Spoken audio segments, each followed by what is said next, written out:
Hello friend, কেমন আছো তোমরা সবাই? আশা করি অনেক ভালো আছো। আমিও অনেক অনেক ভালো আছি। তো দেখো, তোমাদের সাথে একটা নতুন ভিডিও নিয়ে চলে এসেছি, আর অনেক দিন পরেও এসেছি। তো আজকের রেসিপি হলো, তোমরা বুঝতেই পারছো, চিকেন রাখা আছে এখানে। তো চিকেন বিরিয়ানি। দেখো, আমি এখানে আগে থেকে হলুদ আর লবণ দিয়েছিলাম, আর তারপরে বিরিয়ানি মশলা আর টক দই দিয়েছিলাম। তো এইগুলো দিয়ে এগুলো দিয়ে আমি ভালো করে ম্যারিনেশন করে নেব, যাতে চিকেনের গায়ে মশলাগুলো ভালোভাবে ঢোকে। দেখো, আমার চিকেনটাকে ভালো করে মাখা হয়ে গেছে। এবার আমি এটাকে রেস্টে রেখে দেব। তো তোমরা দেখতেই পাচ্ছ যে চিকেনটা কত সুন্দর লাগছে।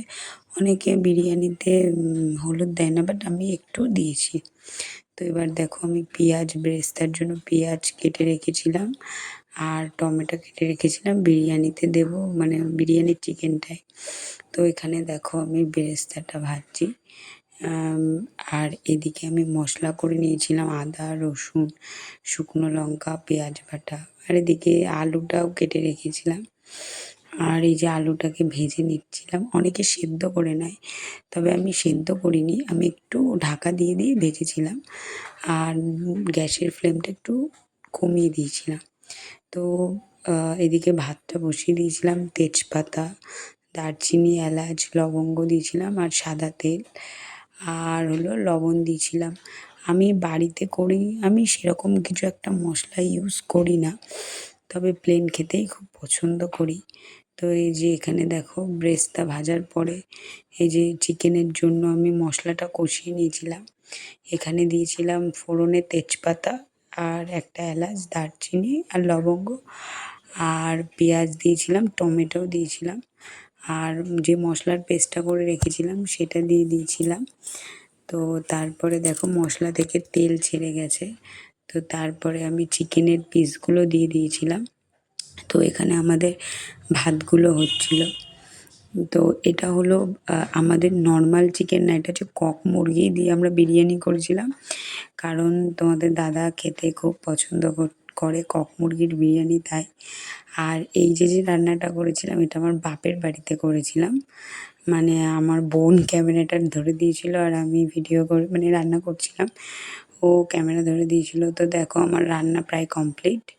তো এবার দেখো, আমি হাঁড়িতে আগে ঘি মাখিয়ে নিয়েছিলাম, আর চিকেনের যে গ্রেভিটা ছিল সেটা দিয়ে দিয়েছিলাম, আর তারপরে আমি ভাতটা পাট পাট করছিলাম। আর তার আগে তোমাদেরকে একটা কথা বলি, আমি ভাতের ওপর, তার মানে ভাতটা উপর দেওয়ার পর আমি ভাতের মধ্যে কিছুটা ঘি মাখিয়ে রেখেছিলাম, তাই ঘিটা আর পরে দিইনি।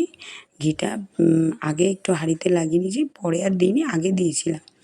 তো দেখো, এবার আমি চিকেনগুলো সব একে একে দিচ্ছি হাঁড়ির মধ্যে।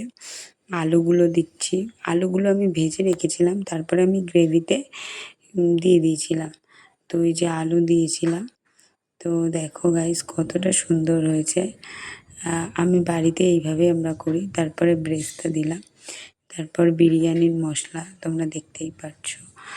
আরও একটা কথা, যেটা গোলাপ জল দিয়েছিলাম, কেওড়া জল দিয়েছিলাম। তো আগে আমি একটু দিয়েছি, আর পরে আর একটু করে দেব। তো দেখো, এই যে আমার ভাতটা পুরোটা কমপ্লিট হয়ে গেল দেওয়া। তো কার কার বিরিয়ানি খেতে ভালো লাগে আমাকে কিন্তু অবশ্যই কমেন্ট করে জানাবে। বেশি মশলা না দিয়ে বাড়িতে যদি আমরা এরকমভাবে বানাই, তো খেতেও খুব সুন্দর হয়, আর সবাই মিলে আনন্দ করেও খাওয়া যায়। তো আমার তো বিরিয়ানি খেতে খুব ভালো লাগে, আর আমাদের বাড়ির সবাই খেতে খুব ভালোবাসে। তো দেখো, বেরেস্তা দিয়ে দিলাম, আর একটু গোলাপ জল দিয়ে দিয়েছিলাম, আর বলেছিলাম কেওড়া জলটা আগেই দেওয়া ছিল, সেটা আর দিইনি। তারপর এই যে দেখো, কেমন লাগছে তোমাদের। তো যারা যারা খেতে ভালোবাসে আমাকে অবশ্যই কিন্তু কমেন্ট করে জানাবে। তো দেখো, তারপর আমি দমে বসেছিলাম। তো আমার ভিডিও যদি তোমাদের ভালো লাগে, তো আমার ভিডিওটা লাইক, কমেন্ট আর শেয়ার করে দিও। তো দেখো, এই যে আমাদের ফাইনালি বিরিয়ানিটা হয়ে গেছে। তো এই যে আমার মা ঢেলে নিচ্ছে, দেখো কতটা সুন্দর হয়েছে। এই যে, মানে পুরো খেতে দারুণ হয়েছিল। তোমাদের কি বলবো, তোমরাও এইভাবে আমার মতো করে একদিন ট্রাই করে দেখো, সত্যিই খুব ভালো লাগবে।